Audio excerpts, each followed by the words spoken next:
Step into the chilling world of true crime as we delve into the infamous case of Ed Gein. Prepare to be captivated by the twisted tale of this real-life inspiration for some of your favorite horror characters. From his gruesome actions to the shocking secrets he kept hidden, this is a journey into the mind of a killer that you won't want to miss. Subscribe now to explore the darkness that lurks behind Ed Gein's seemingly ordinary facade. Get ready for a spine-tingling exploration that will leave you questioning the limits of human depravity. Edward Theodore Gein was born on August 27, 1906 in La Crosse, Wisconsin. He was the second of two boys born to George Philip Gein and Augusta Wilhelmine Gein. Augusta was deeply religious and taught her sons about the immorality of the world and the evil of drinking. She believed women, except herself, were instruments of the devil and promiscuous. She read verses from the Bible about death and retribution to them daily. The family moved to a farm in Plainfield, Wisconsin, where Augusta isolated them from outsiders. Ed left the farm only for school and was known for his strange mannerisms and random laughter. Despite his social difficulties, he excelled at reading. Tragedy struck when George died in 1940 due to alcoholism. Ed and his brother Henry worked odd jobs to support themselves. Ed often babysat and connected better with children than adults. In 1944, while burning marsh vegetation, a fire drew attention. After the fire was out, Ed reported Henry missing. A search found Henry dead, and although the cause was listed as heart failure, there were bruises on his head. After Henry's death, Ed cared for his paralyzed mother, Augusta. She suffered a stroke and witnessed a brutal incident, which upset her greatly. Augusta died in 1945, leaving Ed devastated and alone in the world. Gein maintained ownership of the farm and sustained himself through odd jobs. He closed off parts of the house, including rooms used by his mother, leaving them untouched while the rest of the house grew increasingly dilapidated. In his small room near the kitchen, he developed an interest in reading pulp magazines and adventure stories, particularly those centered around cannibalism and Nazi atrocities. He was particularly intrigued by Ilse Koch, known for using tattooed prisoners' skin to create items like lampshades. Gein worked as a handyman and received a farm subsidy from the federal government starting in 1951. He occasionally assisted the local municipal road crew and crop threshing crews. Sometime between 1946 and 1956, he sold an 80-acre parcel of land that had previously belonged to his brother Henry. On November 16, 1957, Bernice Worden, a store owner, disappeared from Plainfield. Her son found blood in the store, and it was clear something was wrong. Gein, who had been in the store the day before, was arrested. Worden's decapitated body was found on Gein's property, and disturbing items were discovered in his house. Human bones and fragments, chairs covered in human skin, skulls on bedposts, bowls made from human skulls, clothes made from human skin, masks made from human heads. Human remains are used for various items. Gein admitted to stealing from graves and making his paraphernalia from human remains. He said he visited cemeteries in a daze and took bodies. Gein even created a woman's suit to become his mother. He claimed he didn't have sex with the bodies because they smelled bad. He confessed to shooting Mary Hogan and was found with shrunken heads that were actually human facial skins. Sheriff Archley, who assaulted Gein during questioning, died before the trial, reportedly traumatized by Gein's crimes. Apart from the known murders of Hogan and Worden, Gein was suspected in other Wisconsin cases.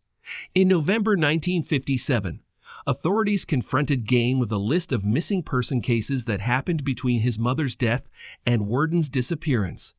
Although the discovery of Hogan's remains raised suspicions, lie detector tests and his psychiatrist suggested his violence was directed only at women resembling his mother. Gein was connected to other cases. In 1947, 8-year-old Georgia Jun Weckler vanished near her farm home in Fort Atkinson. A dark car resembling Gein's was seen. Evelyn Grace Hartley, 15, disappeared while babysitting in 1953. Gein was near the house but denied involvement. In 1950, farmers Victor Harold Bump Travis and Raymond Burgess disappeared after hunting near Gain's farm. Gein was possibly linked to the 1954 disappearance of James Walsh and the 1956 disappearance of Irene Keating. He was also investigated for the attempted abduction of Judy Rodenkel in 1956. On November 21, 1957, Ed Gein was arraigned for the charge of first-degree murder in Waushara County Court. During the arraignment, he pleaded not guilty by reason of insanity. Gein had been diagnosed with schizophrenia, rendering him mentally incompetent and unfit for trial. Consequently, he was committed to the Central State Hospital for the Criminally Insane, which is now known as the Dodge Correctional Institution, located in Waupun, Wisconsin. Later on, he was transferred to the Mendota State Hospital in Madison, Wisconsin.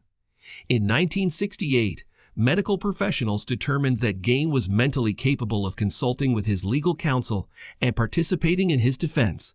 Subsequently, his trial commenced on November 7, 1968, lasting a week.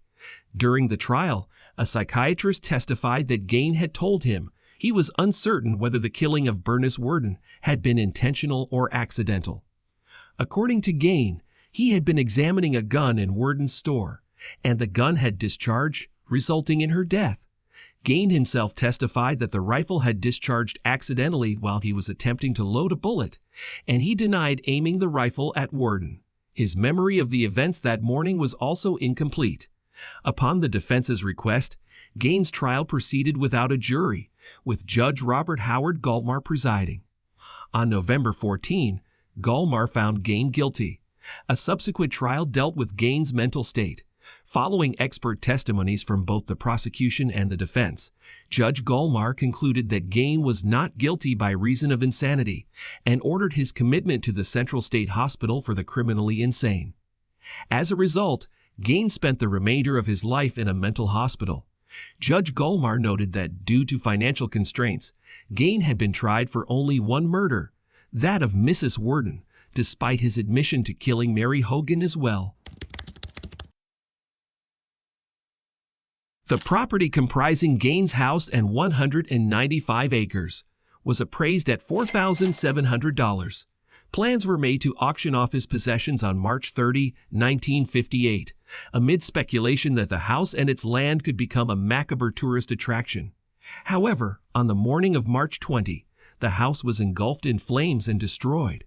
A deputy fire marshal reported that a garbage fire, set by a cleaning crew responsible for refuse disposal, was ignited 75 feet from the house. Though hot coals were found at the site, the fire didn't spread to the house from there. Though arson was suspected, the official cause of the fire remained undetermined. Interestingly, the fire chief, Frank Worden, son of Gein's last victim, Bernice Worden, seemingly didn't prioritize the incident. Gein, upon learning of the fire while in custody, reportedly responded with indifference, saying, just as well. Gein's 1949 Ford sedan, which he had used to transport his victims' bodies, was sold at a public auction for $760 to Bunny Gibbons, a carnival sideshow operator. Gibbons charged curious carnival goers 25 cents for admission to see the car. Ed Gein passed away at the Mendota Mental Health Institute on July 26, 1984, at the age of 77, due to respiratory failure resulting from lung cancer. Over the years, souvenir hunters gradually damaged his grave marker at Plainfield Cemetery, culminating in its complete theft in 2000. However, the stolen marker was eventually recovered in June 2001 near Seattle, Washington. It was then placed in storage at the Waushara County Sheriff's Department. Although Gein's final resting place remains unmarked, he is interred with his parents and brother in the same cemetery. And there you have it, the chilling tale of Ed Gein, a journey into the darkest corners of the human psyche. From his disturbing childhood to the gruesome crimes that shook a community, this story is a chilling reminder of the thin line between normalcy and madness. But remember, the mystery of the human mind is a complex one. Could you ever truly fathom what drove Ed Gein to commit such heinous acts? It's a question that leaves us all questioning the limits of human depravity. If you found this exploration into true crime as captivating as we did, make sure to hit that subscribe button now. We're diving even deeper into the twisted minds behind history's most notorious criminals. Don't miss out on our upcoming videos that will send shivers down your spine. Until next time, remember to lock your doors, check under your bed, and stay curious. The world of darkness and intrigue is always just a click away.